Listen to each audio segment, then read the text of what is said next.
Now today doesn't feel like a summer day, even though technically we are in the season of summer. Now summer officially ends September the 21st, the first day of fall. But I think for many people celebrating Labor Day weekend, it's really the unofficial end to summer. Now I think it's ironic that we celebrate a day of rest by naming this weekend Labor Day. So how do we correlate work with rest? But I think the celebration of Labor Day here in Canada is a reminder of the importance of both work and of rest. Now, why do we celebrate Labor Day the first Monday of September?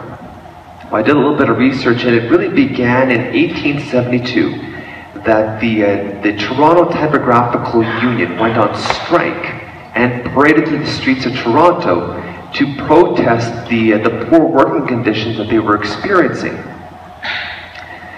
And so John A. Macdonald the following year enacted the Trade Union Act, which improved workers' rights and working conditions. But nonetheless, the people of the union workers of Toronto made a point of every spring of making these parades to always keep in the public eye the dignity and the conditions of workers. So finally it took, 22 years until 1894 for Prime Minister John Thompson to enact Labor Day, the first Monday of September, which is also, again, a nice segue to the end of summer. So I guess when we think about work, well, where does work come from? Now, sacred scripture always kind of gives a deeper meaning to why we do the things we do, why human beings are the way they are. So work comes in the very first book of the Bible, Genesis. And we know about Adam and Eve, that they ate from the tree of the knowledge of good and evil. And because of their lack of trust in God, they are cast out of Eden. And one of the results of their sin is that God tells Adam that you will have to till from the ground in which you came from, and from the sweat of your brow you will have bread to eat. So work is in fact a curse. And how they stayed in communion with God, everything was provided. So God said, okay, if you want to live a life without me, this is what's going to happen.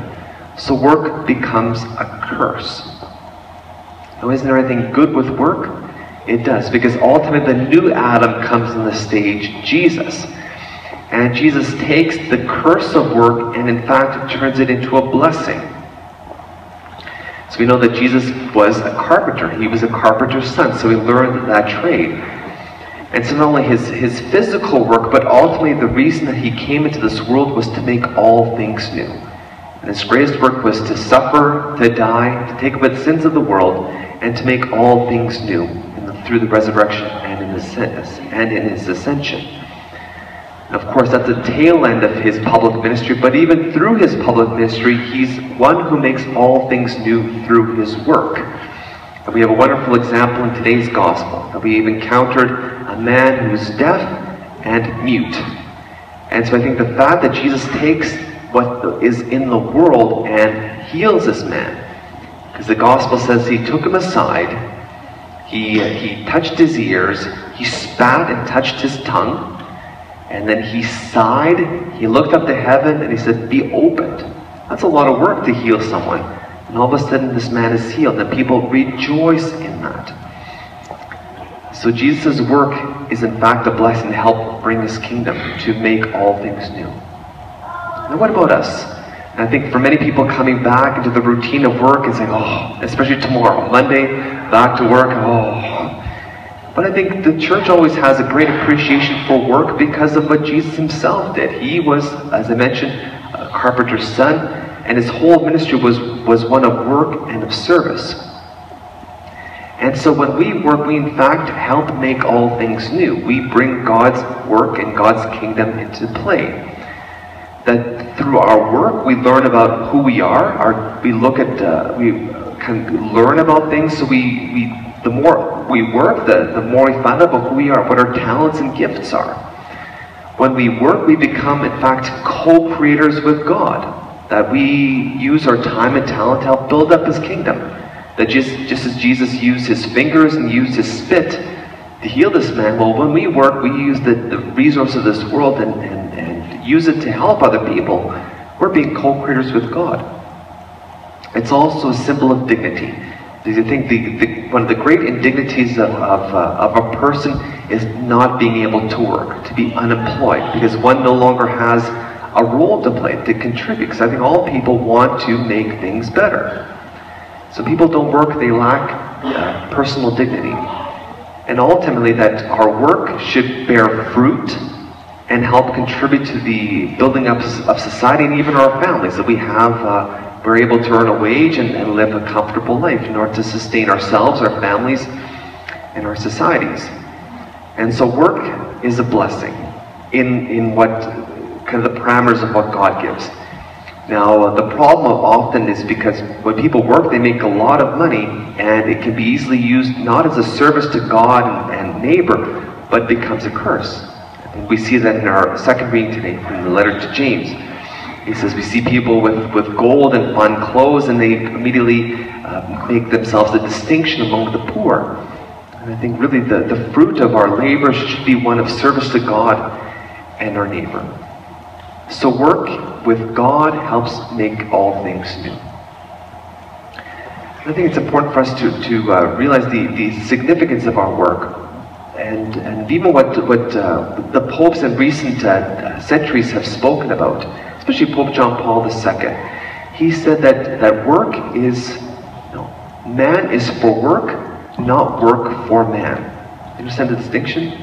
Because it can easily become the part where we're always working. I think our society is kind of encompassed by this frenetic activity. And so the part of the celebration of Labor Day in Canada is also a reminder of the importance of work and the importance of rest. And so if we turn back to Genesis, the first chapters there, that God worked for 6 days, and on the seventh he rested. And that's why the third commandment is that keep the Sabbath holy. And the church has taken that even further, saying the Sunday is a day of obligation for people to go to Mass. And another activity we have to work towards. But I think it also ultimately puts us into the right perspective of what all our labors are supposed to do. It's ultimately we're supposed to go home. And the Lord is ultimately going to judge us. What have you done with the gifts I've given you? Now often when we're always working without much perspective, I think people just burn out, and that's not good. And so the fact that the church asks everybody to rest at least for an hour, more so the whole day, is a reminder we need physical rest. We need rest to enjoy our families, our friends, and our faith. It's important. And I think also at the Mass that we offer to the Lord the fruits of our work, that we offer to Him our financial contributions, our physical lives, and even our spiritual lives. And when we offer them to the Lord through bread and wine and our sacrifice of prayer, they're transformed into the great fruit of God's blessing. And then in turn we're supposed to share this fruit with those who really need to encounter the fruit of God's love for them and His mercy. So as we celebrate Labor Day, the unofficial conclusion this summer, I think it's important for all of us to reflect upon the importance of work, the importance of rest. Sometimes when the two are heavily weighted one way or the other to the extremes, it's not good, but they have that proper balance.